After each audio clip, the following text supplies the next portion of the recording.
Hey, well met travelers. Thanks for stopping by my channel. If you're new here, I appreciate the eyeballs. If you're not new here, I should let you know that I'm transitioning into doing a little bit more low effort content where I don't have to do as much scripting and editing because I just have, a 40-hour a week job with a long commute in a big city in America. So my free time to grind out scripted videos every week, which was my original goal, just isn't shaping up like I hoped. So will still be doing scripted content with a lot of more editing and stuff in it. But in between those projects, I will be trying to remain part of the discourse and the conversation by doing stuff like what you're watching right now.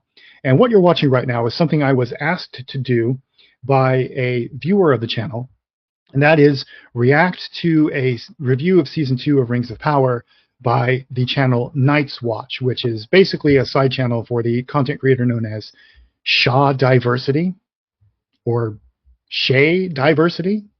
The word diversity is in his name, which is ironic because he has a very reactionary stance towards Rings of Power and a lot of other pop culture media. And I'm not going to pretend that I don't know who Shadiversity is. He's a bit of a lolcow. I first became aware of him because a few years ago I was doing a lot of HEMA training, which is historical European martial arts, like sword fighting and stuff like that. And the school that I was attending expanded beyond longsword, and we were doing all sorts of Western martial arts like tomahawk and knife and U.S. Army combatives, traditional modern day street fighting, self-defense, that kind of stuff.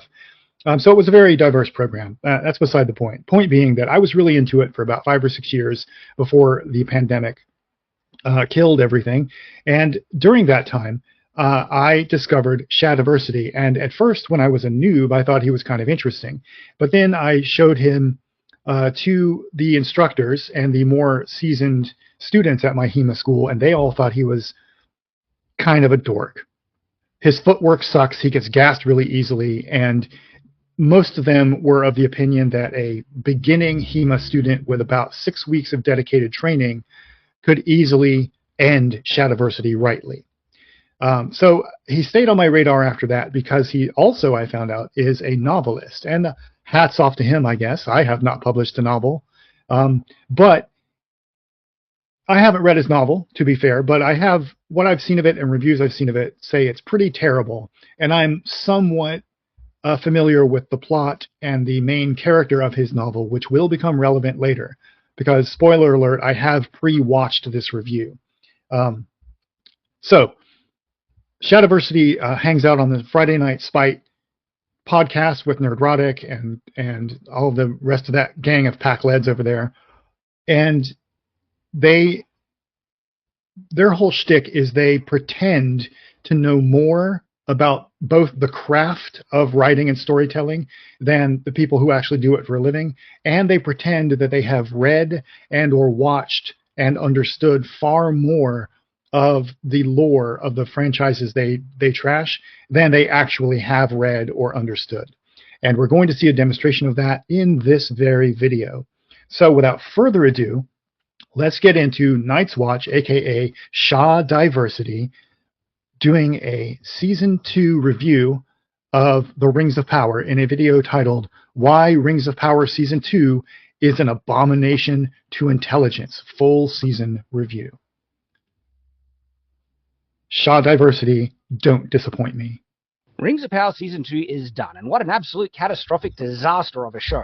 One that continues the desecration of Tolkien from Season 1, in that the only impressive thing about it is how consistently terrible it was. Now, I wanted this show to be good. What Lord of the Rings fan wouldn't want a well-made series of the creation of the rings? People accuse me. And that's exactly what we got. Sorry to break it to you, but this show is good. Me and the 150 million other viewers of this show agree that it's good. And Shadiversity, I have read more Tolkien than you have. I understand the lore better than you do, as we will see as we go through this video. And I love the show. I don't think it's a perfect show. It's not without its flaws, but none of its flaws are deal breakers for me. See the rest of my channel if you want more information. Me of just wanting to hate things, but that's completely untrue. I want good things, but the only way we can get good things is by not accepting the slop served up and calling it out for what it is. crap. Still, if it was good, I would praise it regardless of where it came from, even from companies I despise. Recently, I've loved House of the Dragon, the Dungeons & Dragons film, Arcane, Top Gun Maverick, Shogun, Tulsa King, Spy Family, and more. There are just... Hey guys, I have black friends. I couldn't possibly be racist. And you know what? I'm married to a woman, so I can't possibly be sexist. Far more examples of terrible media with diversity and woke ideology driving the creative decisions produced by unqualified DEI hires recently, and Rings of Power is one of the worst. It turns out throwing money at a goal doesn't guarantee quality. For that, I think we just hit chud bingo with that sentence alone. That was a huge run-on sentence, and I would know because my biggest weakness as a writer, or one of them, is I have a tendency to write run-on sentences with a lot of unnecessary commas and semicolons and crap like that. Was this written by AI, Shad? Don't write your scripts with ChatGTP.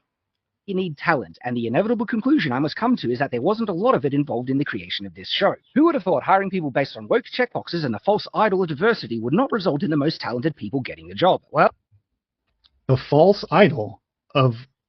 What was that? The false idol of woke diversity, I think he said. Right. So it's not a coincidence that Shad and these other clowns use religiously coded language like false idol and desecration and things like that. Not all of them are openly religious, like publicly facing religious, but I think Shad is, and a couple of the other ones are too. And that's fine. Religion in itself is not a problem. But when you wed reactionary politics to reactionary religious beliefs, you end up with a pretty toxic stew that will lead the person like Shadiversity to simply lie or otherwise deliberately mislead people through a lot of different sleight of hand and rhetorical techniques, some of which we'll see on display in this video. But always keep in mind, when you hear them talking about woke diversity and things like this, they're engaged in a culture war. They're not offering criticisms of the work based on the merits of the work itself or based on the commonly accepted rules of storytelling. They're beginning with their conclusion and working backwards into the text from there. Well, Amazon gets what it friggin' deserves with this show, because no matter how much polish you put on a turd, when served up as the main course, people are not going to consume abject crap. So, how's Rings of Power Season 2 abject crap? Well, the primary problem is that the writing, and therefore plot, is utterly nonsensical, and I can't stress that enough. From contradicting several of the terrible plot points from Season 1, Season 2 establishes that Sauron was just farting around with no plan, and just randomly ran into Galadriel in the middle of the ocean after she decided to commit suicide by jumping into the ocean to swim back to Middle-earth. And yes, it was suicide, as confessed by Galadriel that Halbrand saved her from certain death. So why did you attempt to swim across the ocean, you moronic, pointy-eared girl boss fart in a wig? It turns out... All of that is wrong. Did we pay attention to the same show? I don't think Shad paid attention to this show or to Tolkien's lore. Okay? What we saw at the beginning of Season 2 of this show was an illustration or an adaptation of an admittedly obscure passage in Tolkien's broader legendarium, which describes a period in Sauron's life after the fall of Morgoth where he was contemplating redemption and even actually feeling the need for redemption. But he was too proud to return to Valinor and humble himself before the Valar. And because he was unwilling to do what was actually necessary to repent, because just feeling bad about doing bad things is not enough, you actually have to make amends for things. And Sauron was not willing to do that. And because of that unwillingness, he fell back into darkness. So the beginning of Season 2, the flashback of Season 2 of this show, and arguably, I would argue anyway, most of Season 1 of this show was Sauron in that mode. He wasn't entirely evil yet. He doesn't, in my opinion, really make the choice to go full evil until the end of this season, or at least he doesn't accept that he has fallen into darkness until the end of this season. But that's what was going on with Sauron. Now, with regard to Galadriel, it is lore that elves do not tire and do not die unless they are killed by, in battle or something like that. So they're immortal and tireless, which means Galadriel could easily have swum the entire breadth of the sea without dying, right? What she was in danger of was being eaten by the worm that was swimming around around that raft and so forth. And the meeting of Galadriel and Sauron was not random. If you pay attention to season 1 and a lot of season 2 as well, a persistent theme in the dialogue and even in some of the action is that fate is at work here. Divine providence is at work here. There is a plan. Powers greater than men can understand or give name to are at work. And Galadriel jumped off the ship at the beginning of season 1 because she was called by something to return to Middle-earth. And that call put her directly in the path of Sauron. The plan, the great centuries and millennia-long plan of Eru Ilúvatar to bring down Sauron is beginning to unfold, and it will not reach its completion until the Lord of the Rings. So that's what's going on here. And just because Shad doesn't understand how Tolkien's lore works doesn't mean the writers don't understand that. Sauron can be defeated by a pack of weak orcs whom he could not control or dominate, but had to resort to diplomacy by promising heaps would die if they followed him. If by pack of orcs you mean an entire army of orcs, yes, okay? So this one relies on a fallacy of, I don't know if it's a fallacy or not, but it relies on believing that supernatural beings like a Maya, which is what Sauron is, somehow have unlimited power. They're not, but they don't. They're not omnipotent. They're not omniscient. And Sauron is primarily known. His primary abilities are illusion and deception. He's not known necessarily as a great warrior. Being able to kick a lot of ass is not what Sauron is able to do. Now, he is powerful, and he's definitely trained in combat, as we see. He was the lieutenant of Morgoth's armies, after all. But being a the greatest warrior or an undefeatable fighter is not what Sauron is known for. He works mostly through deception and subterfuge. And, I mean, it's totally plausible to me that hundreds of orcs could beat the guy up. I mean, if you've ever been in a fight, you should know that every opponent who joins the fight against you increases your chances of defeat exponentially. So eventually, Sauron was going to lose that fight. It's inevitable. He is such a brain-dead moron in this show. It's unbelievable. Elrond decides he distrusts the rings because Halbrand wasn't who Galadriel insisted he was. Halbrand actually denied it, but who cares about consistent character reactions, right? And Elrond now thinks the rings are evil, even though he doesn't have the evidence for that, and Galadriel, who does have the evidence and knows Halbrand is Sauron and orchestrated the creation of the most powerful magical artifacts ever made, thinks these doomsday weapons made by Satan are all good. She wants to use the rings. Elrond jumps off a cliff that should have killed him, but is totally fine, seeing as characters surviving things that should inarguably kill them is a consistent trope in this season, because... All right, let's back up a little bit here. Satan? No. Sauron is not the Satan of this world. You're thinking of Morgoth. That's who the Satan of Tolkien's Legendarium is. Sauron, if he is any character from the Catholic mythology and the Catholic theology that animated Tolkien, if he is any character from that lexicon, he is the Antichrist, who is not Satan. The Antichrist gathers armies to himself and seduces people, preaches a false gospel, all of that stuff, and is mistaken for a savior, right? And that's pretty much Halbrand in season 1. So no, this was not forged by Satan. And the other thing that bugs me here is, what do they expect? What does Shad expect for Galadriel's character? You guys spent the entirety of season 1 and then the 2 years after it complaining about this character being a Karen or a Mary Sue or being incredibly unlikable and allowed to get away with things and all this other stuff. And some of that is what you were supposed to be feeling. It's what the writers wanted you to feel. You had exactly the reaction they intended, which means they're actually good at their job and you're just too dumb to understand that. But she made a colossal mistake at the end of season 1. We all acknowledge this. And one of the things you guys complained about for 2 whole years was her not suffering any consequences for what she did. And yet what happens in the very first episode of this season, after the flashback with Sauron, Galadriel is immediately held to account for what she did. And she has to spend the entire season making up for it. She admits what she did right away when she's confronted about it by the king. She gets demoted from commander to lieutenant. She gets captured. She has to go through a whole spiritual ordeal until she, at the end, learns to give up the idea that she can outfight Sauron and will have to defeat him with the power of light, not the power of strength. So what is it you want from this character? Do you want characters to suffer consequences for their bad choices or not? Because that's exactly what happened to Galadriel in Season 2. The writers are so bad they can't make engaging plot elements, but instead need to continuously fake out the audience for hollow suspense, which ultimately destroys every bit of tension and conflict, making it impossible to be invested in anything because nothing actually matters. Yeah, like run-on sentences, bro. Stop using ChatGPT to write your scripts. Just a word of advice. I'll get there. Remember the Balrog they teased in Season 1? Well, the creators of this show barely do, and after an additional season of building up expectation of the Balrog, it's resolved like a fart in the wind, blue-balling the audience because nothing actually... Resolved? Wait, what? Resolved? No.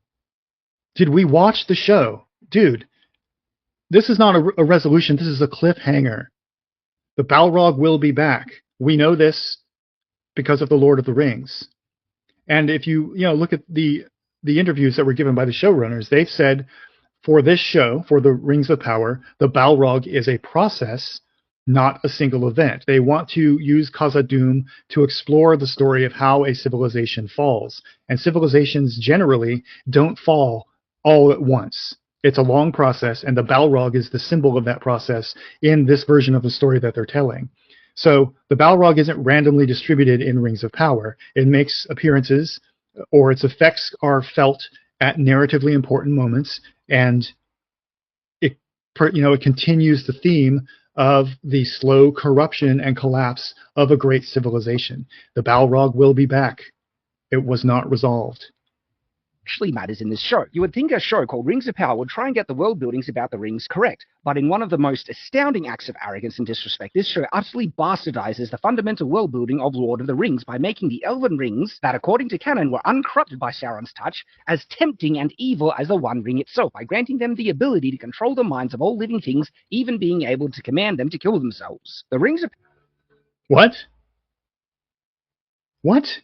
No. Where does that happen in the show? Other than this scene right here, which I would dispute fits the description you just described, for which I'll get to in a moment. Show me where in the show that the rings are used to do this, the elven rings are used to do this to anyone. They're not. They're used to heal people. They are uncorrupted by Sauron. And the reason there's doubt sown about that is because we are exploring Elrond's doubt. He feels betrayed by Galadriel, and justly so, because she lied by omission about the true nature of Halbrand almost before it was too late. And that's why that doubt exists. Elrond doubts the power and goodness of the rings because of the deception he suffered from Galadriel. And his arc over the series, or over the season, is to turn the corner on that and understand that the elven rings are indeed free of Sauron's influence, because he uses them to help heal Galadriel at the end of the season. Pay attention to the show and stop downloading your talking points from the rest of the Packleds over at Friday Night Spite. Power in this show are unbelievably evil in that they can mind rape anything, which is such a horrifying desecration of the Again, that doesn't happen in the show. Fundamental world building of Lord of the Rings, and the elves arrogantly think that this power is safe in their hands. They also give these doomsday weapons made by Satan to anyone they happen to roll towards when It was not Satan. Sauron is not Satan. Accidentally dropped. Even a mentally unstable, revenge-driven, narcissistic, arrogant cow like girl boss Galadriel, who's already... This is divine providence at work, Shad. Something I thought you believe in. This is one of the main driving factors in Tolkien's work. Divine providence, putting things where they need to be and moving people and events around where they need to be to fulfill its plan. That's all that happened here. Already betrayed the elves and all living things by not revealing she knew the devil designed the rings and lied to the others to get them to still make these doomsday weapons, and was still reluctant to confess to the king that she knew who Halbrand was, because she's so narcissistic that she puts her pride before the lives of the whole world. But hey, the ring rolled to her feet, so sure, she's definitely worthy to wear the doomsday weapon of the devil that she has the hots for. Okay, again, what is it you want from this narrative? Galadriel suffers consequences. She is punished for what she did. She's on the outs with her friends. She has to prove herself to them again. And in the process, she learns that her approach to fighting Sauron that she's been dedicated to for centuries is the wrong one. What are you looking for? And again, it makes sense that she would, quote, have the hots for Sauron, although I would dispute that interpretation of the events in season 1. I think people only read that into the tension between those two characters because it was a man and a woman. Had they been the same gender, that would be a different story in a lot of people's eyes. But be that as it may, Sauron is the great deceiver. He is the great seducer. Arguably no mortal in Middle-earth could ultimately resist him. So why are you struggling with the idea that people find him seductive? That's kind of the whole point of the character. Again, read Tolkien. It's like poetry. Remember Adar, the forgotten father of the orcs from season 1? Well, it turns out someone in the production liked that pointless character so much they insisted he stay around in season 2, forcing the talentless writers to try and come up with a reason to make him relevant in the season. But because we're dealing with idiots here, their big brain idea is to have Sauron, under the guise of being Halbrand, tell Adar he, meaning Sauron, is in Eregion, the very place he will actually be, and the place he'll be trying to complete the greatest work of evil in the world, the creation of the Rings of Power, causing Adar to invade Eregion with his army because Adar wants to kill Sauron. Now, if you possess half a brain cell more... All right, let me interject here, because I will let Shad cook a little bit here, but I want to put a pin in Adar, because he's one of, in my opinion, one of the best additions to this show. He's one of the best non-lore characters to this show, because he's here to help the show and the viewer explore Tolkien's own ambiguity about the way he depicted orcs in The Lord of the Rings and The Hobbit. In those books, he wrote them basically as cannon fodder who could be killed with impunity by the heroes. But in his writings, his supplemental writings, he struggled with that decision because of the fact that he had given orcs the power of speech. That meant they had immortal souls in Tolkien's theology and Tolkien's morality, which means they could be redeemed by grace and therefore could not be inherently evil. And if you read a lot of the supplemental legendarium materials, like, for instance, Morgoth's Ring, you will see that Tolkien modified his understanding of the orcs and injected a lot of nuance into their situation. In Morgoth's Ring, he describes them as being oppressed by Morgoth. He says they may be irredeemable by men and elves, but they were not evil in the beginning. They were not made evil, and they're not intrinsically evil. And the laws of war would require people who captured orcs to treat them with mercy and compassion, even if doing so meant making sacrifices to the security of elven and human settlements. So Adar is in the show to explore that idea that comes directly from Tolkien. And I thought the character was really fascinating. And his role in season 2 is to move Galadriel's arc forward by showing her the power of light. The elven ring she ends up with, Nenya, heals him and redeems him, arguably, and he extends a hand of forgiveness to Galadriel for what he perceives as crimes against his people by her. And that opens the door for Galadriel to understand that her foes are not intrinsically evil. That's the way Tolkien wrote it, bro. More than the writers, you might foresee a bit of a problem with Sauron's plan here, because wouldn't sending an army led by a genocidal mutant elf to destroy the place you're going to be making the greatest evil artifacts ever conceived be a bit counterproductive to your goals? Wouldn't having the place you're making these things get destroyed make it impossible to make them? No. Not only because it actually works in the show, I mean, that's the way that they wrote the show, but the show is making this convoluted plan work for a reason, which I'll explicate a little bit more in a bit. I'm going to let Shad continue to cook, but what I want you to notice him doing here is simply explaining the plot without explaining why the plot is bad. He just asserts that it's bad. He does not make reference to any conventions of screenwriting or television writing or any literary theory or anything. He's just beginning with the conclusion that this show is badly written and then explaining the totally understandable plot to you and claiming that it's it's hard to understand and makes no sense when his ability to explain it proves that wrong. Well, yes, that would be correct. This plan seems utterly, bafflingly stupid. The Region will fall, and Sauron with it. This must be what he wants. He wants you to attack a Region. This is all his design! This is what Sauron wants! So, how does this show explain this apparent moment of mental retardation? Well, Okay, here we go. You ready? He's about to explain the supposedly inexplicable plot, and it's going to make perfect sense. You'll understand it completely because it's very easy to understand. And again, it was presented this way for a reason, a narrative reason that Shad either ignores or just didn't know was there because he doesn't understand how writing works. Keep a pin in that idea. you see, Sauron needed Adar to invade Eregion to use as leverage against Celebrimbor to finish the rings, saying Right. he will let Adar destroy the city if Brimbor doesn't finish the rings. All this can end. Finish the 9, and I will spare your city. Even though that army and Adar are actually after Sauron, not Eregion or Brimbor, and Sauron destroys the city and murders Celebrimbor for good measure anyway, because you would have to be a doorknob-licking moron to think Sauron, the Satan of this world, could be trusted. He's not Satan. You would think Brimbor, if he had even half a brain, would respond to this reality that Sauron can't let Eregion be destroyed because that would mean the rings can't be made. Sauron needs Celebrimbor and his magic elven forge to make the rings, so he couldn't be that retarded to actually threaten to destroy the city and thereby his ability to make the rings in order to guarantee that the rings will be made. And Brimbor couldn't be this astoundingly stupid to not realize how dumb this all is. But you see, the writers can only write to their level of intelligence, and thus the characters are only as smart as the writers. This is literally... Okay.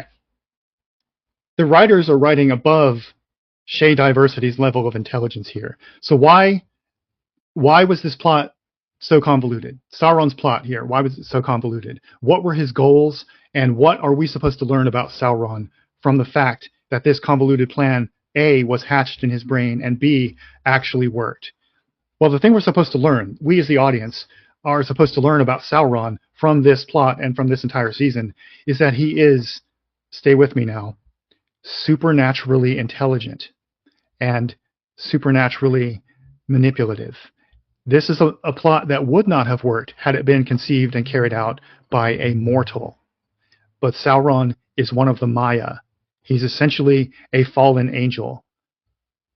And he has vast influence over the minds of hundreds, arguably even thousands of people all at once. So he has the power to carry out a convoluted plot like this when the mortal characters around him do not. That's the reason this convoluted and complicated plot is in the show. It is teaching us, the viewers, something about Sauron that was not conveyed to us in season 1. And now we understand the scope of the threat that he poses to all of Middle-earth. And furthermore, this did 3 important things for Sauron and allowed him to reshape the entire board of power in Middle-earth all at once. Number 1, it removes Adar from the chessboard, creating a power vacuum among the orcs that he can step into. Number 2, it gets him the rings of power. At least most of them, which is what he wanted. And number 3, it removes Eregion from the board, which is essentially the gateway to the rest of Eriador. And now he can march his armies across Eriador all the way to Lindon, and we have the War of the Elves and Sauron, which is what I think season 3 is probably going to focus on. He did all of that in a vast Moriarty-esque play that worked. And I, for one, kind of appreciate that we have a villain on this show who takes risks. You know, like I said, this plot would not have worked for anyone but Sauron, because Sauron is a supernaturally powerful being who understands the nature of reality better than any of the mortal characters around him. That's what the plot is telling us about Sauron. That's why this supposedly stupid plot is in here, Shad. And it's not that the writers are unable to transcend their own intelligence. It's just that you are not smart enough to understand what they're doing. The same logic as in the comedy Blazing Saddles when the sheriff threatens to shoot himself to stop the crowd from shooting him. Hold The next man makes a move and gets it. Hold it, man. He's not bluffing. Listen to him, man. He's just crazy enough to do it. Oh, Lordy Lord, he's desperate. Do what he say. Do what he say. But this time it's done in earnest and with complete unironic depiction, and they don't realize how stupid this all is. So do you think we should read anything into the fact that Shad doesn't seem to understand that the point of that bit in Blazing Saddles, and really the entire point of Blazing Saddles, was to mock the intelligence of racists? Does he not seem to understand that? Should we read something into that? I think we should. This entire season is built around this event, this primary plot point, the battle that takes us 2 whole episodes and millions of dollars, all based on one of the dumbest plots ever conceived. No, it's just that Sauron as a character is much smarter than you, and the writers of this show are much smarter than you. I'm sorry to break this to you, but you're really dropping the ball here. And that battle is so bad, I had to devote a whole video breaking down the stupidity of the tactics and combat of episode 7 over on Shadiversity. About which you know nothing. You're not an expert on combat, or military tactics, or even general sword fighting. I can tell you from experience, you don't know shit, buddy. Please do go check out that video if you want to see me slowly lose my mind. The thing is, though, it gets worse. The only reason Celebrimbor didn't want to finish the rings was because the city was being attacked. And it was only because of the siege that the illusion was broken and he lost control over Celebrimbor. He planned all of this to force me to forge the rings. He put me in a prison of the mind. But he must have been distracted by the siege, so he forgot the ruby. If not for the siege that Sauron himself caused to attack the location where he was making the rings, there would have been no interruption in making the rings, and they would have been made without any issue at all. Yes. But as you just noted, this gave Sauron leverage over Celebrimbor in the event that he pierced the illusion. Again, the plot makes perfect sense. You're explaining it because it makes perfect sense. If it didn't make perfect sense, you would not be able to explain it. You're not really revealing anything about your own intelligence here. Everyone who watched the show understands what happens, including you. Seriously, that's it. Sauron, the genius Dark Lord, orchestrated the invasion of Eregion to use it as leverage against Brimbor in case Brimbor didn't want to finish the rings, but it turns out the only reason he didn't want to finish the rings was because of the invasion. It is that dumb.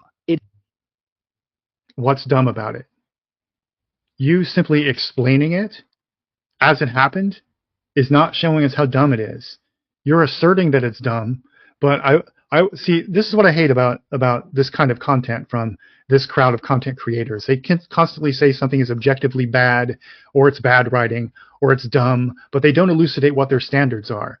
Are we referring to Save the Cat, the screenwriting book? Are we referring to Sid Field's screenwriting? Are we referring to Dave Trottier's The Screenwriter's Bible? What are we using? What standards are we using to judge this? Because there are some rules to writing, and this show doesn't break any of them. Whatever rules you have in your head that you're not explaining to anybody don't count.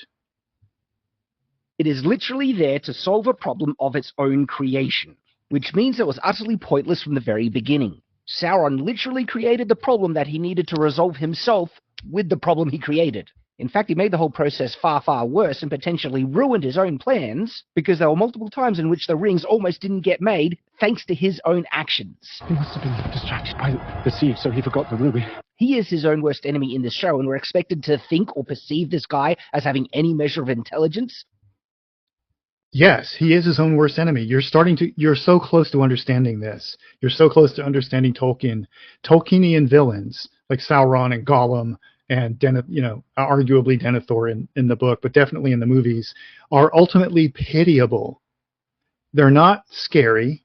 I mean, they're scary at first, but ultimately they're not scary. They're not confident. They're not like overwhelming and all powerful. They are pitiable. They are pathetic.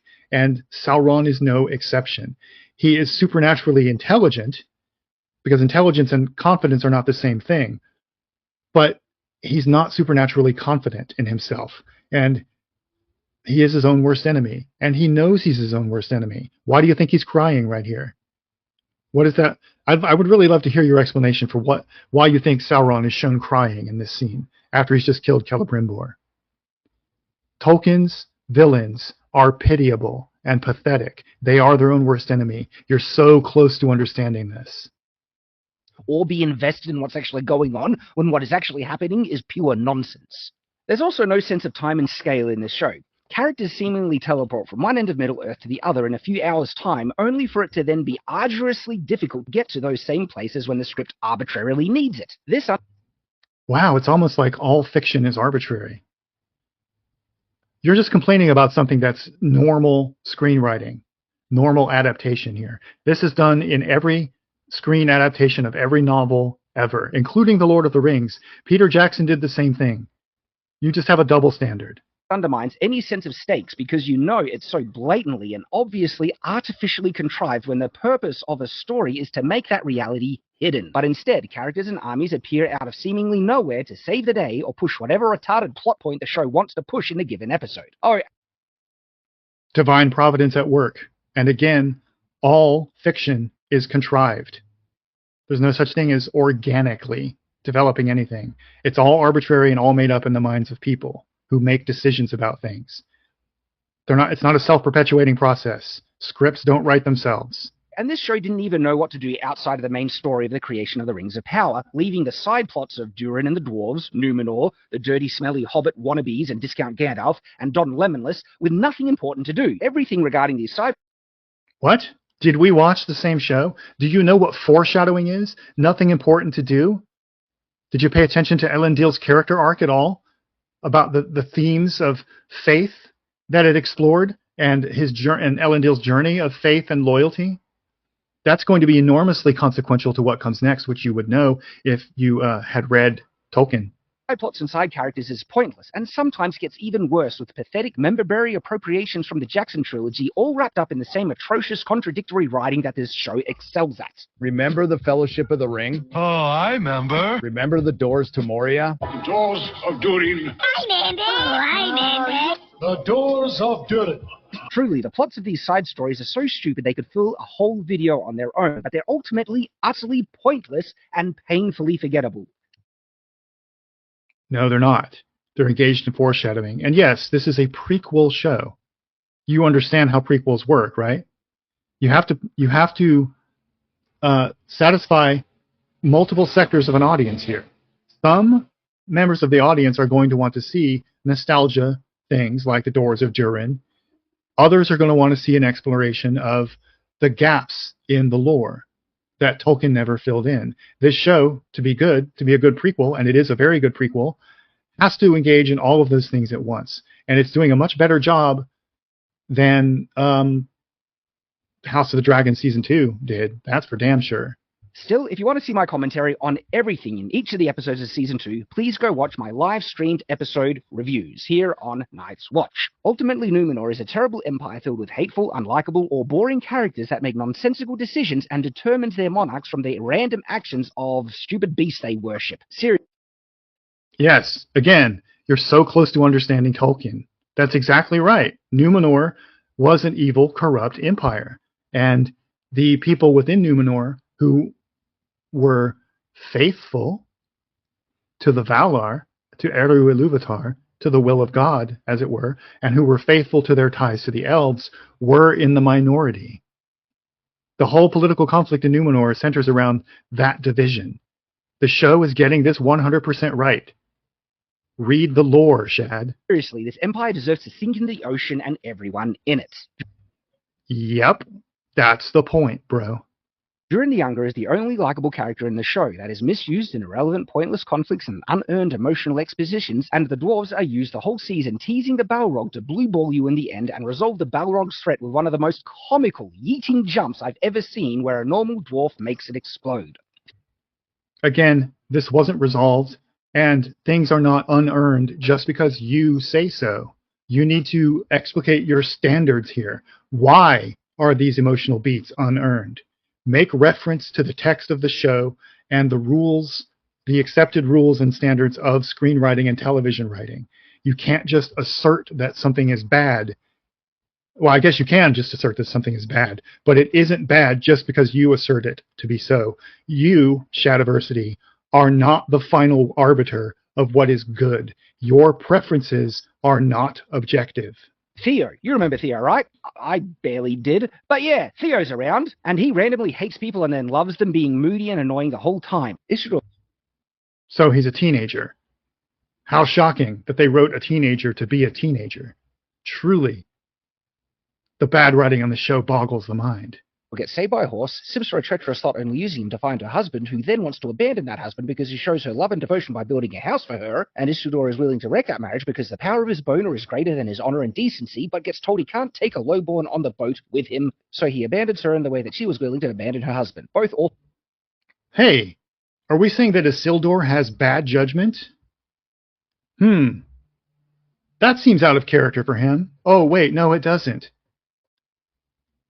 Characters that deserve to be cast into Mount Doom. Don Lemonless is an emotionless, boring plank of wood where nice racism dog whistle there. The only enjoyable thing about him was when he gets killed by Adar, only to be miraculously alive next episode with no explanation because, hey, the show just loves this pointless diverse elf insert so much. Okay, first of all, he wasn't dead. He did not die. Secondly, let's talk about this diverse insert nonsense here, okay? I devoted an entire video to this a few months ago, but I'll go over the bullet points again here. It is entirely consistent with Tolkien's lore that there would be elves of color or dwarves of color.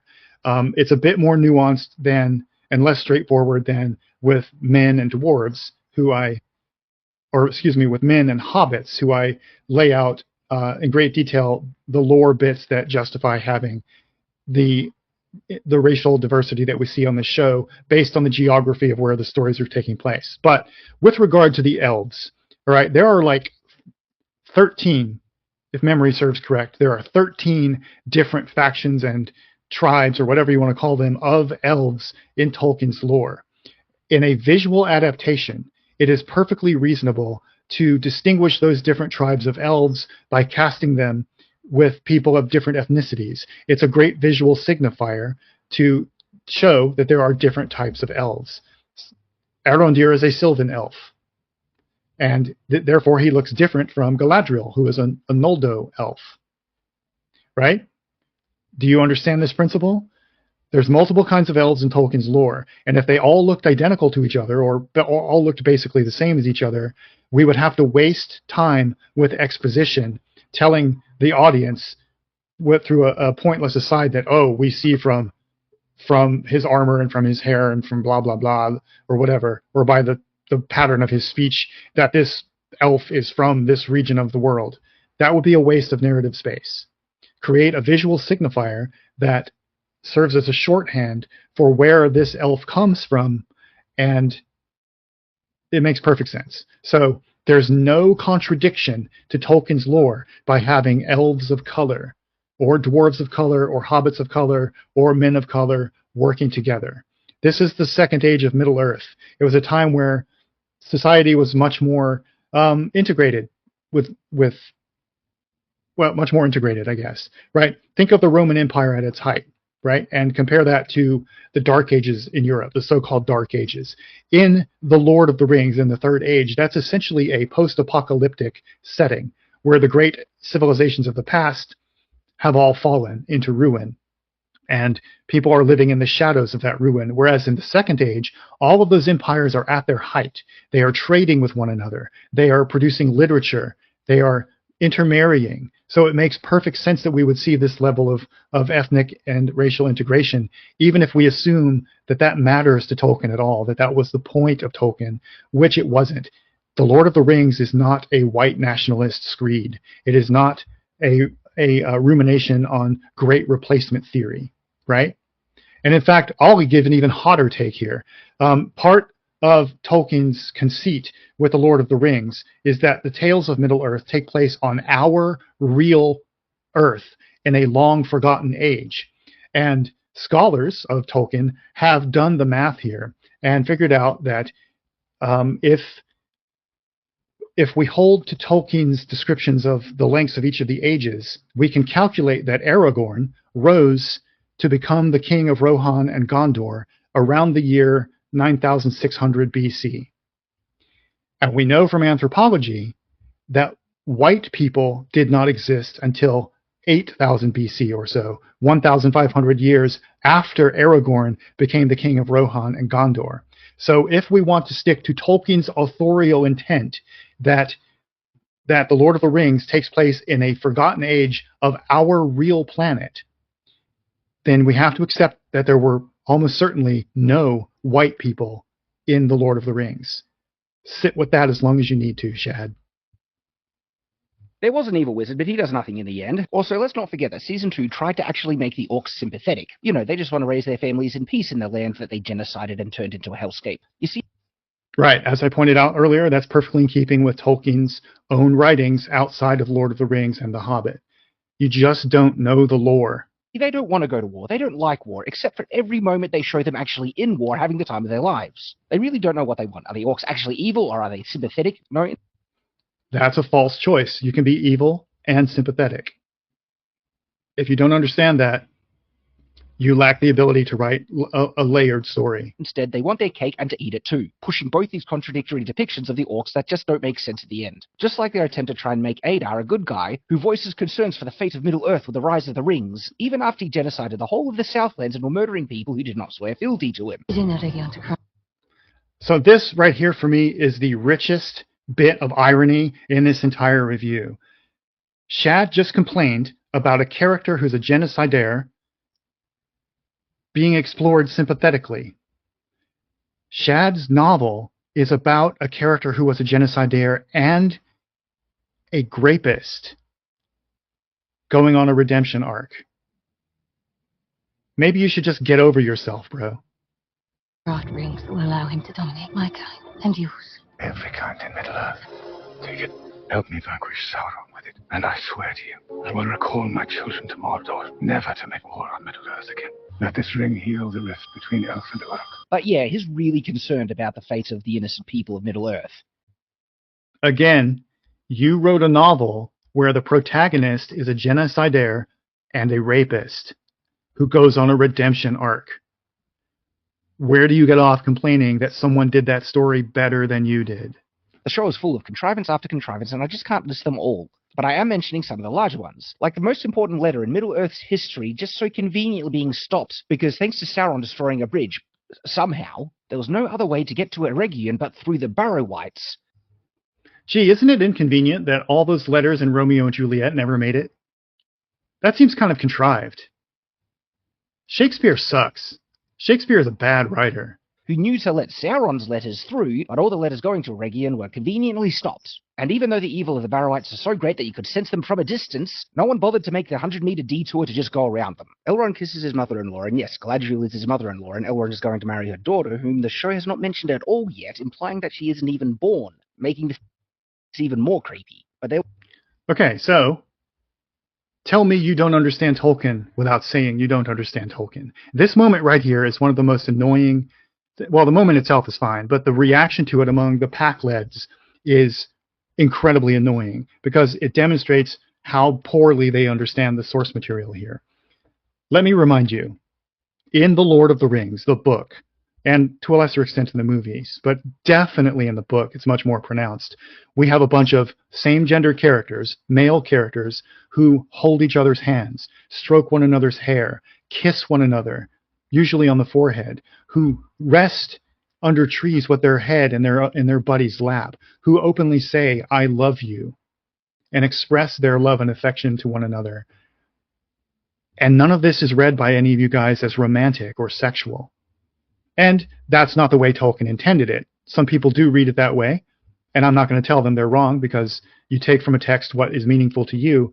But the way Tolkien intended those scenes was to be great and passionate expressions of filial bonds, of platonic friendship. So why are we having trouble with the same thing happening between a man and a woman who are great friends? This was Elrond distracting Adar and the orcs by playing on their uncomfortableness around social conventions of people kissing. It was also him saying goodbye to his good friend whom he might never see again because of, the whole war thing. If you can accept passages in Tolkien of men doing these very things to one another and not see it as sexual or romantic, which you ought to be able to do, then you ought to be able to do the same thing with this scene. And all of the contrived feelings of ickiness and grossness you're cooking up over the fact that she's his future mother-in-law is just that. It's contrived for your culture war nonsense. There's nothing inherently wrong with what you're seeing on the screen right now. There was just no other way to sneak that brooch into Galadriel's hand. They just had to kiss, you see. And he gives her that brooch so she can pick the lock to get herself free, even though Adar said he would execute her if the elves didn't surrender, which of course they didn't, so you'd think Adar would have executed her right in front of Elrond before he leaves. No, I wouldn't think that at all, because Adar, up to this point in the show, has been shown to have some sense of honor. But, this is before he gets his redemption and his healing. But even before that, there was a kernel of a good man still left inside of him. That's what fans found so interesting about him. But I guess he just forgot about the execution thing to give her enough time to escape. There was also a pathetically written love story with Poppy ending in a horrifying kiss between two smelly, dim-witted, unbathed, unattractive discount hobbits. Oh, and Nori and Poppy also got yeeted miles into the air only to miraculously survive again. Did I mention this happens a lot in this season? Also, Poppy is going to discover the Shire because the show can't help itself and be the origin of everything in Lord of the Rings, even Gandalf's name, who got his name by the stupid half-wits calling him Grand Elf. Well, the name Gandalf translates literally as elf with a stick or elf with a staff. So I don't know what you expected. Thank you kindly, Grand Elf. Yes, it's that dumb. Oh yeah, and Gandalf finds a stick. Riveting stuff here. In the end, instead of taking the 9 rings to safety, Galadriel chooses to fight Sauron because she ultimately doesn't care about the fate of the world more than her own narcissistic need to be better than the devil, which should be an easy thing. Again, he's not the devil. And again, she is learning here that she cannot outfight Sauron. No one can outfight him. That's not the way his evil works. You may kill his mortal form, but he'll always come back as something else. He has to be defeated through moral strength, not physical strength. And this is the lesson Galadriel is about to learn in the final scene. This is the turning point in her character arc from being a warrior to becoming the Lady of Light of Lothlorien that we meet in the Third Age. Considering how evil she is. Sauron lives because of you! Sauron stabs her with his hat and she jumps off a cliff only to miraculously survive and land... No, the fall killed her. She would have died from those injuries, except she got healed by Elrond and Gil-galad using the Elven Rings of Power. Without breaking a single bone. Seriously, she should have broken every bone in her body, And she did, but these are actors we're dealing with. We can't actually break their bones. And a CG thing would have looked dumb. Just pay attention to the textual cues of the show, and it's fine. That fall killed Galadriel. Like just a puddle of mash on the ground. But nah, she's fine. All the orcs obey Sauron now. For some reason, even though every reason they had not to follow him still exists and are actually far worse than before. Galadriel loses the 9 rings to the devil, but the king rewards... The orcs would have followed him had it not been for Adar's leadership. Again, the orcs are pitiable, pathetic creatures who are irredeemable by men and elves, and they are oppressed in their nature by Morgoth and later by Sauron. The tragedy of the orcs in Tolkien is that they cannot redeem themselves. Rewards her anyway because the script says everyone must love her, even though this iteration in the Rings of Power is one of the most unlikable, insufferable, entitled, self-righteous, vile characters ever written. And the show closes with an undeserved cry of victory, even though this should be the lowest point in Middle-earth's history since... Okay, bro, this was not a cry of victory. This was a cry of hope. This was Gil-galad rallying his defeated people and giving them hope for the future, something a great leader should be able to do. Did we watch the same show? Since the rise of Morgoth, and the doom of the world is looming over them. But hey, let's cheer in victory anyway, for some reason. What an absolute abortion of a show, and what a desecration of Lord of the Rings. But here's the thing, I will always call this stuff out. That's what we do here, we stay on watch. But you don't need to let it bother you. All you need to do is ignore it and enjoy the pure Lord of the Rings that we have. The book. Yes, please don't watch any of this media for yourself and make up your own mind. Only listen to Night's Watch and Friday Night Spite and the rest of the Packleds. Never make up your own mind. Just listen to us. books, the Jackson trilogy, and really anything that still respects Tolkien or your favorite nerd franchises. You don't need Rings of Power, and you most certainly shouldn't give it any attention or time. It doesn't deserve that or anything apart from being all but forgotten. For that is its fate. No one will remember Rings of Power as anything special, and it will have no life. You know, I disagree with that. I think time is going to be very, very kind to Rings of Power, especially if they get all 5 seasons, which they will, because they contractually obligated to it, because it's a hit show, might I remind you. Despite the lies you guys tell about it, it was a massive hit in season 1 on streaming. It beat House of the Dragon. Every single week they aired parallel to each other, except one. It experienced a massive burst in viewership at the end of season 1 when people decided to binge the entire thing. Season 2 has experienced the same thing. 150 million viewers, 4.9 billion minutes viewed. This show is not going anywhere. So if they continue with this consistent engagement with Tolkien's themes in a much deeper way than Jackson's movies did, and if they maintain these production values, years from now, this will be regarded as well as Peter Jackson's films are. And in 10 or 20 years' time, there will be pack-leds like you complaining that the latest Tolkien adaptation, whatever it is, doesn't live up to the Rings of Power. That's the way this grift works. Lasting cultural relevance, except perhaps as a cautionary tale for the failure and hubris of the woke cult in their attempt to destroy everything we love. But there is no woke cult. Repeat again. Let's repeat after me. There is no woke cult. Wokeness is not real. You are attacking the Loch Ness Monster. You are tilting at windmills. Wokeness does not exist. They can't succeed because Rings of Power can't do anything to Lord of the Rings. It is not a part of it and will never replace it because these woke-infested shows can't take away the great stories and heroes we grew up on. They're still... Well, that's sort of true. I mean, the show doesn't claim to be trying to replace Tolkien.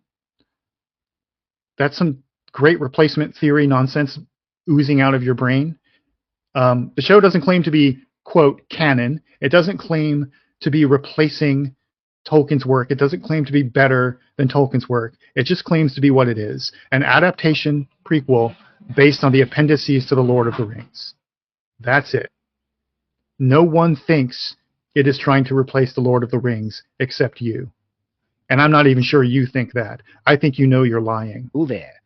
They will fail in the end, for evil will never be substituted for good if we don't let it. Evil. That's an interesting way to describe a TV show. Evil.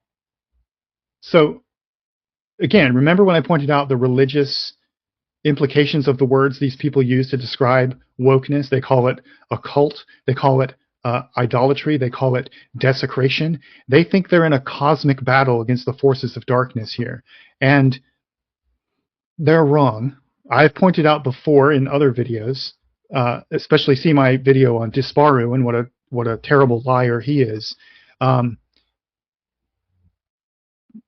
pointed out before that this kind of stuff, this tension between left and right, between progressive and conservative, between power of the masses coming up from the grassroots versus the power of the elite pressing down from the top, is as old as civilization itself. You will find this tension expressed in the Gospels. You will find it expressed in ancient Greek myth.